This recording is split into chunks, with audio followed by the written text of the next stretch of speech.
तो भागवत का वर्णन करते हैं ज्ञान मार्ग में समस्या है।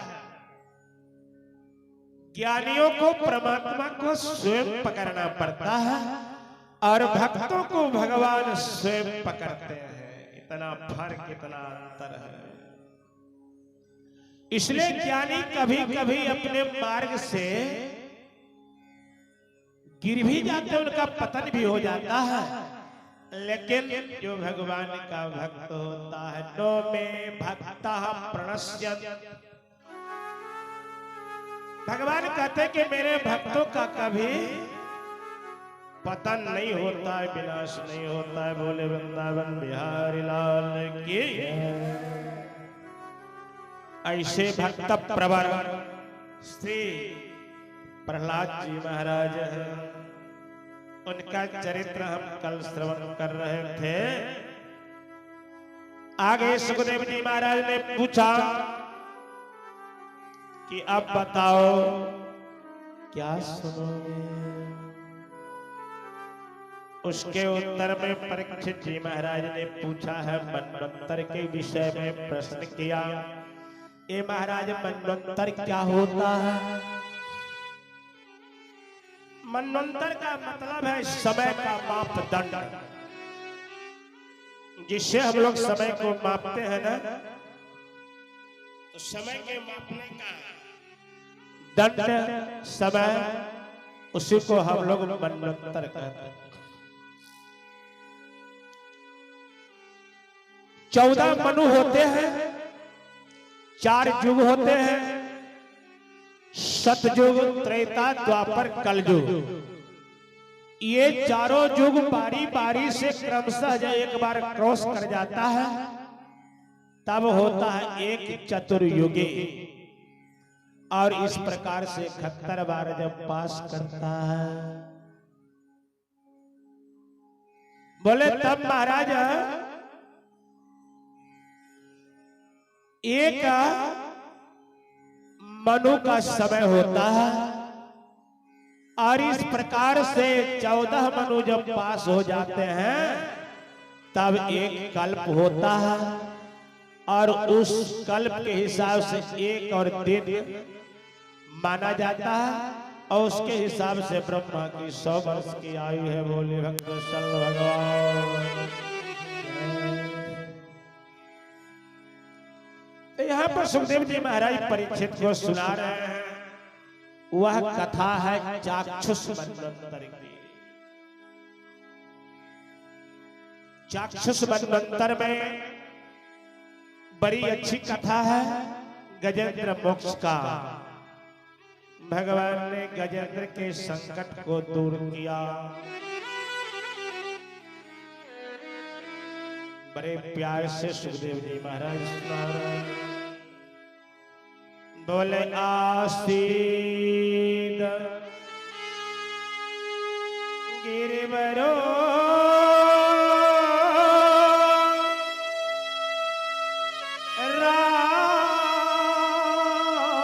राजन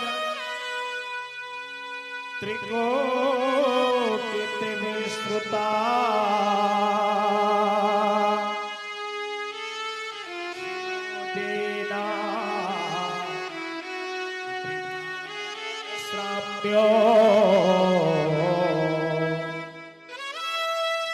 योजना मूर्तिता।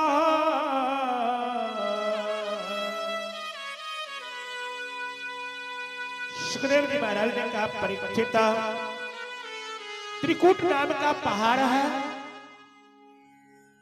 और उस पहाड़ में बड़ा ही सुंदर सरोवर, नाना प्रकार के रंग बिरंग से फलों से फूलों से सुसज्जित वह त्रिकूट नाम का पहाड़ है।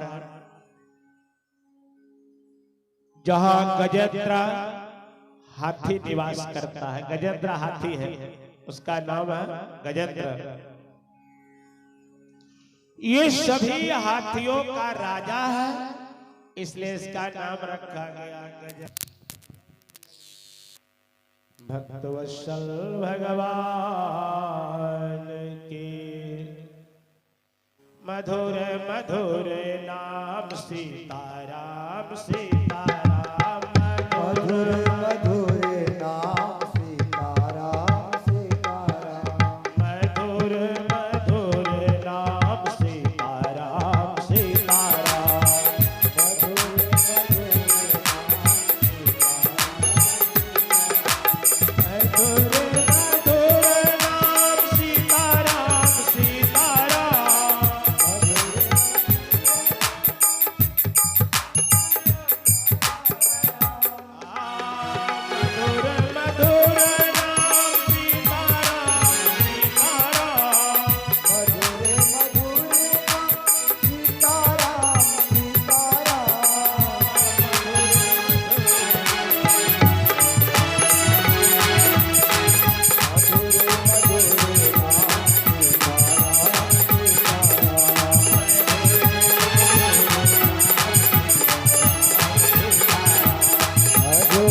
मधुर नाम सीताराम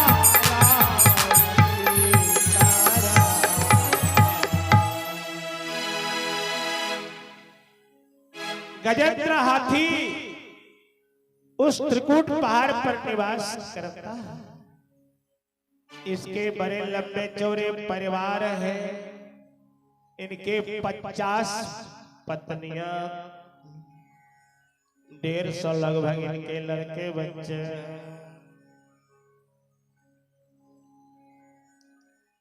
एक दिन गर्मी के समय में यह गजेंद्र हाथी अपने सारे बच्चों को लेकर और विदा हुआ। बड़ा सुंदर तालाब, पोखरा, शीतल मंद सुगंध हवाएं चल रहे थे और उस शीतल ठंडा जल में जाकर स्नान करने लगा। स्नान के क्रम में थोड़ी देर हो गई। उस तालाब के अंदर में एक ग्राह निवास करता है। एक ग्राह रहा है, ग्राह जिसको मगर भी लोग कहते हैं। ग्राह को बड़ा शक्तिशाली होता है और वह ग्राह ने धीरे धीरे धीरे धीरे गजेंद्र हाथी के पैर को जकड़ लिया, कस के पकड़ लिया।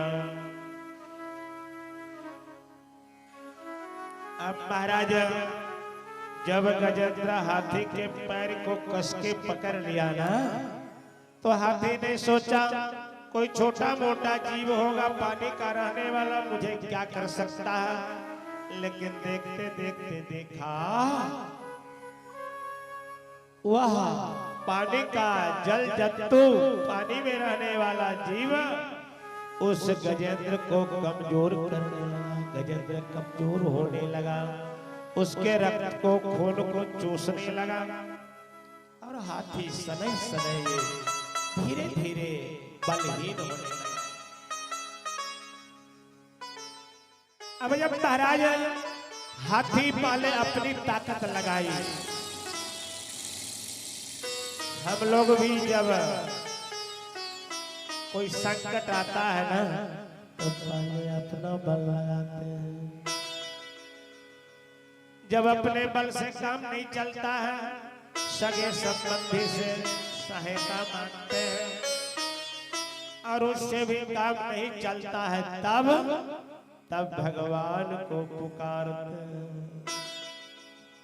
अपबल तपबल और बाहुबल, अपबल तपबल और बाहुबल, अरे चौथो है बलराम।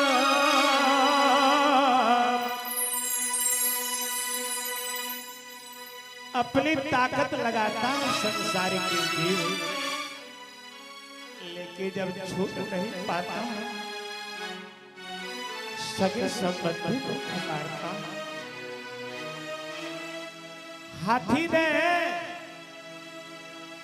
देखा कि अपने से काम चलने वाला नहीं है, पत्नी से सहायता मांगी, पत्नी से कहा कि हमारी सहायता करो ना।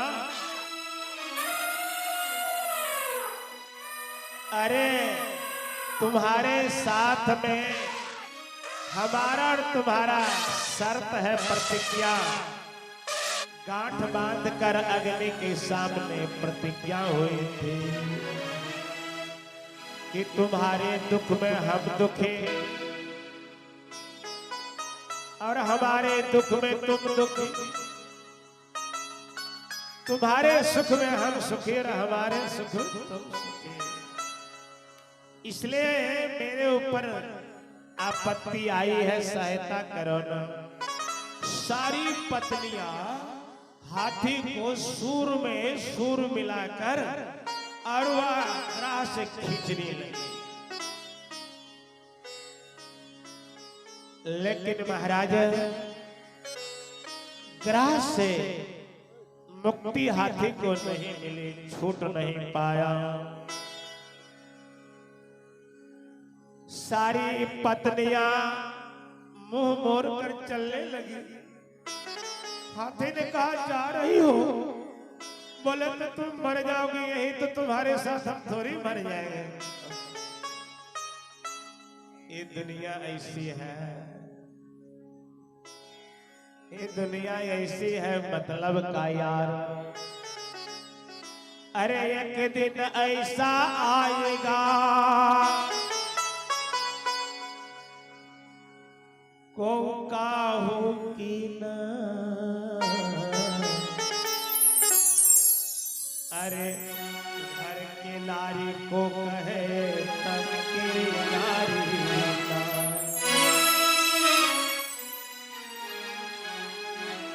एक दिन वह समय आएगा जो तुम घर की पत्नी से आशा करते हो ना, बोले उसको कौन कहता है? तुम्हारे अंदर जो नारियां हैं, बोले जिससे तुम जी रहे हो ना, वह भी कहेगा भैया हमारा तुम्हारा मतलब अब फाइनल हो गया, अब हमें तुम्हें कोई जरूरत नहीं। अंत हो तो ही तजेंगे प्राणी,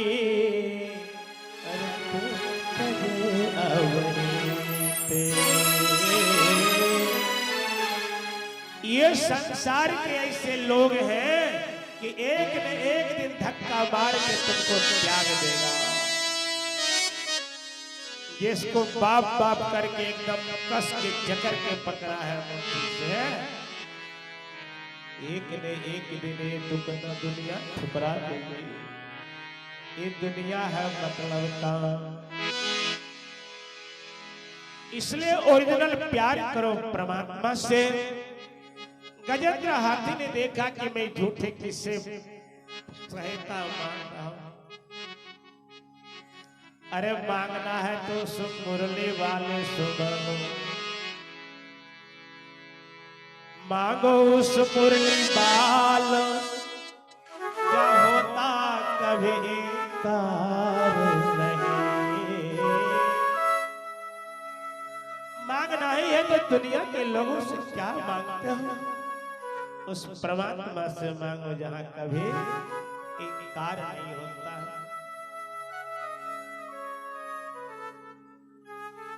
उस परमात्मा के दरबार में दुख दर्द मिटाए जाते हैं। बड़ा सुंदर हाथी ने अपने मन को मोड़ा।